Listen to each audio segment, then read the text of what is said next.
Of the millions of gadgets that have been invented throughout the history of modern technology, there are only but a few that we come across every day.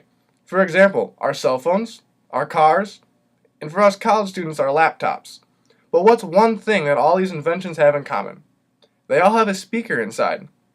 The speaker has so many vast applications that we come across it nearly every day.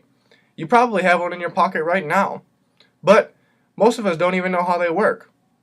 Since most speakers function the same way, whether big or small, in the next few minutes I'll begin to tell you guys how the speaker works by first explaining the 6 major components of the speaker, how they work together, and how they function together, and then explaining the technicalities of a speaker, the specifications of what you might find on a speaker label. This brings me to my first point. In order to understand how a speaker works, we first have to understand what's inside. So, there are 6 major components that go into a speaker to make them function. The first one being the voice coil, the magnet, also known as the driver, the diaphragm, also known as the cone, the spider, the suspension, and the basket. The first major component of the speaker is called the voice coil. The voice coil is probably the most complex component of the speaker. All it is simply a tube with copper wires wrapped around it. The voice coil receives signals from the output device. As the voice coil receives these signals, it acts as an electromagnet, changing the polarity of the electromagnet and interacting with the driver.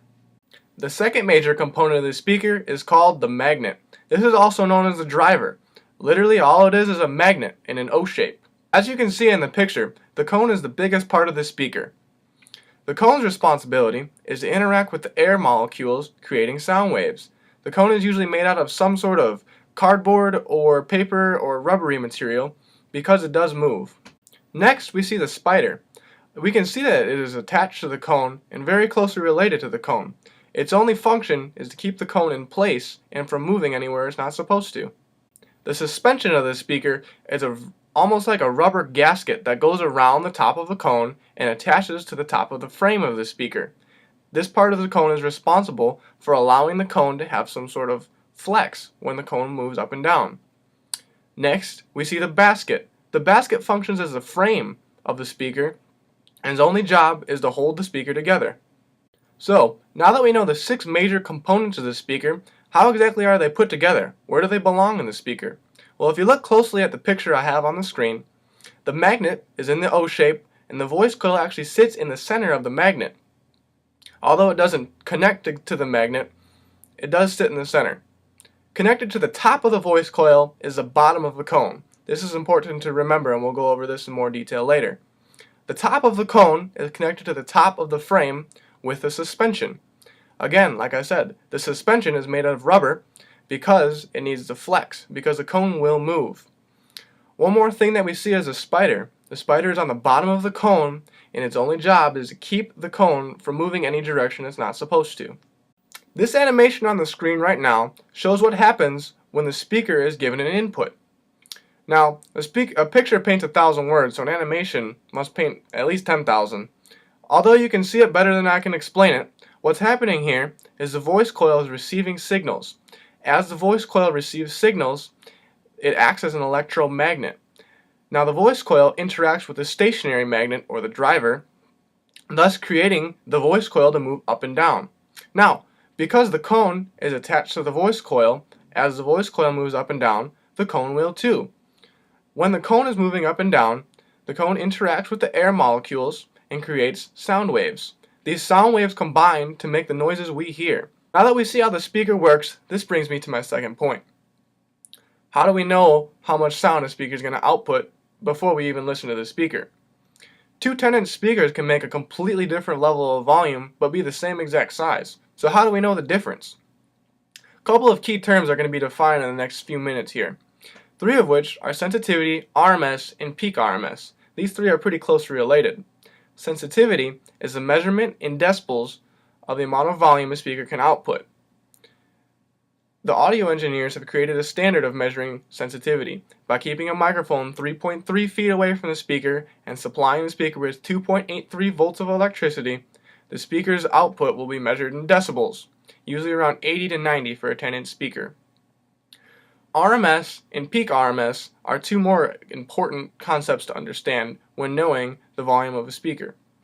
RMS is the measurement of continuous watt output of a speaker. Peak RMS is a measurement of the max or peak amount of power in watts that a speaker can output. Two other important concepts to understand is how to amplify the input. Because most 10-inch speakers require an amplifier, it is important to know what impedance and amplifier means. Impedance is the internal resistance of a speaker, measured in ohms. An amplifier is a device that's used to amplify the current being supplied to a speaker. So how do we apply these definitions to an actual speaker? Well, when picking out your speaker, a speaker label will generally list the RMS, the peak RMS, the sensitivity, as well as the impedance of the speaker. Looking at these four things, it's important to note that a speaker is only given an impedance so that you can match the correct size amp to the speaker. Generally, 10-inch speakers are used to generate bass because they're so big. Also, because they're big, they require an amp to power them, because the current output of your car or whatever you're using to power your 10-inch speaker generally isn't high enough to move the voice coil. So, when buying the amplifier, it's important to match the internal impedance of the amplifier to the internal impedance of the speaker. Three more things to look at on the speaker label is the RMS, the peak RMS, and the sensitivity. These three numbers will be measured in watts and decibels.